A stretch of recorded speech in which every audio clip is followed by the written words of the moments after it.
Hello Pisces, Sun, Moon Rising and Venus signs. Kamusta kayo? Sana po'y nasa mabuti kayong kalagayan. Welcome back po sa Star Tarot. At kung bago kayo rito, welcome din po kayo. Please subscribe, like, share my videos, and leave me a comment kung naka-resonate po kayo. Thank you. So, first card ni Pisces, we have the Eight of Pentacles. Pisces, siguro ang sipag ninyo.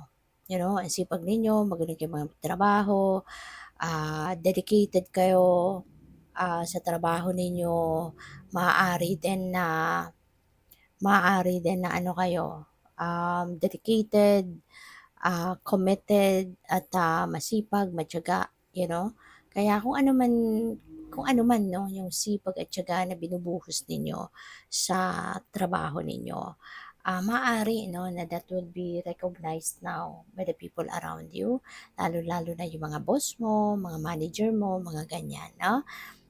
Siguro, magkakaroon kayo ngayon ng pagkakataon na mas, maaari magkaroon kayo ng mga pagkakataon sa ngayon na baka talagang kilalanin, no, yung effort na ginagawa mo. Pwedeng mabigyan ka ng promotion, mabigyan ka ng siguro bonus, mga ganyan, no? Additional na mga employee benefits, 'di ba? So what else? We have abundance. Look at that. Diba? Ace of Pentacles is a new beginning energy.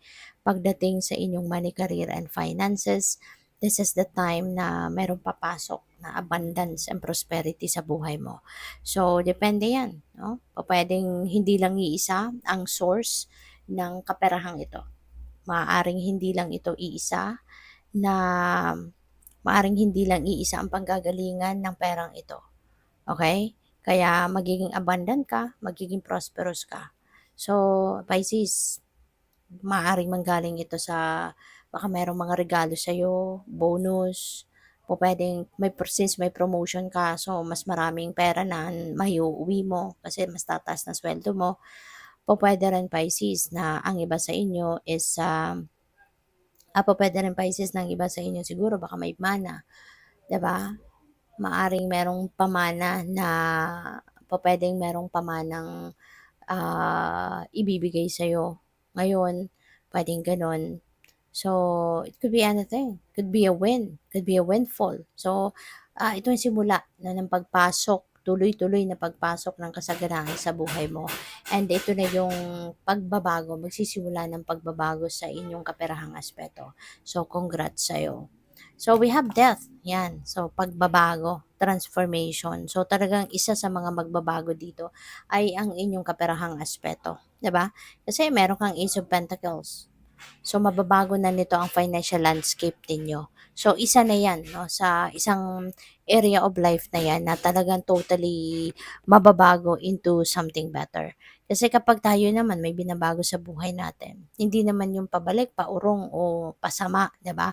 Kapag may binabago tayo sa buhay natin because we want to change it for the better, 'di ba? Kaya ito 'yon, no? Isa na 'yan sa magta-transform sa buhay ninyo, yung kaperahang aspeto. Paasensyo na kayo, paasensyo na. Marami na kayong maiipon, magtutuloy-tuloy na yung pasok ng pera, kaya maaaring hindi na talaga kayo magkaroon ng problema sa pera, yung gano'n, 'no? Kung maintain mo lang na marunong kang mag-manage ng inyong pera, siguro naman talagang magkakaroon ka pa ng savings, makakapagbayad pa ng mga utang, yung mga gano'n.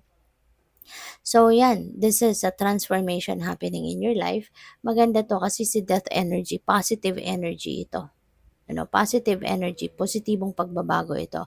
Marami kayong pupuwedeng tatanggaling mga old energies, old patterns, tatanggalin mo na 'yan. Mga tao, bagay, situation na hindi mo na rin napapakinabangan, hindi na rin nagdudulot ng magandang epekto sa buhay mo, tatanggalin mo din 'yan. You're going to let that go at papunta ka sa pagbabagong maayos, pagbabagong maganda. Okay? So, 'yun. By the way, maraming salamat for subscribing. And if you haven't subscribed yet, subscribe na kayo. And also, maraming salamat din for not skipping the ads. Malaking bagay yan sa akin. And also, please click the join button sa baba ng video kung gusto din po ninyo na mag-join kayo sa membership. Okay? Salamat po. So, your next message is risk and dare. Ayan. So, maaari din na ngayon mas magiging matapang ka na din no, na mag-explore, sumubok ng mga bagong bagay, bagong sitwasyon, mga bagong magta-take advantage na kayo sa ngayon ng mga opportunities, no? Kasi baka dati natatakot kayo, but now, magiging matapang ka na.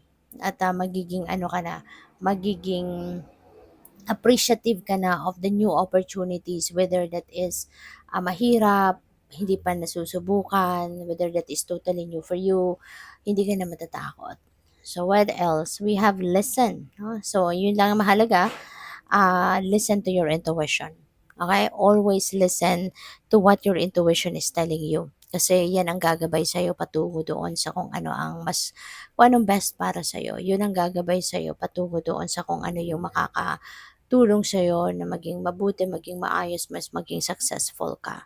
Okay? Kasi lahat tayo, laging binibigyan ng divine, no, ng gabay para matulungan tayo na i-lead tayo towards the right path. Kaya yung inyo din, ganun din.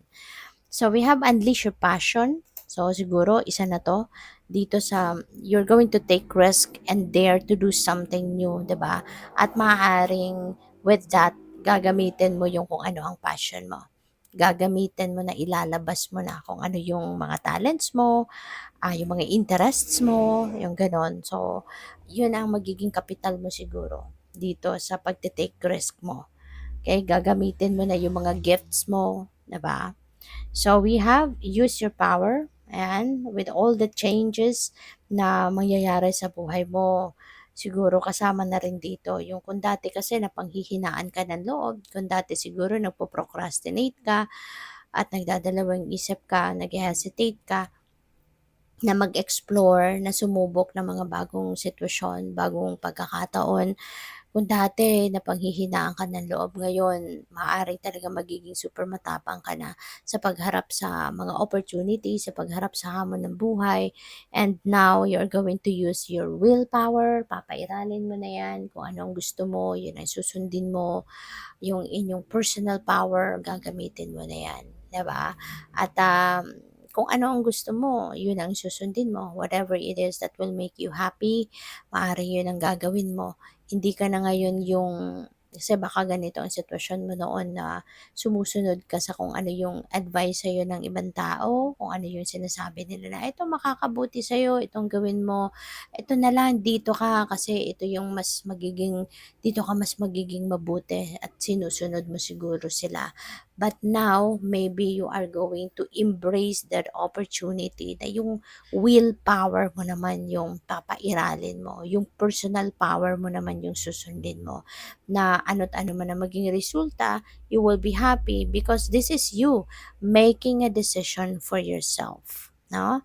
So, good luck. Thank you for watching. Love and light. Namaste.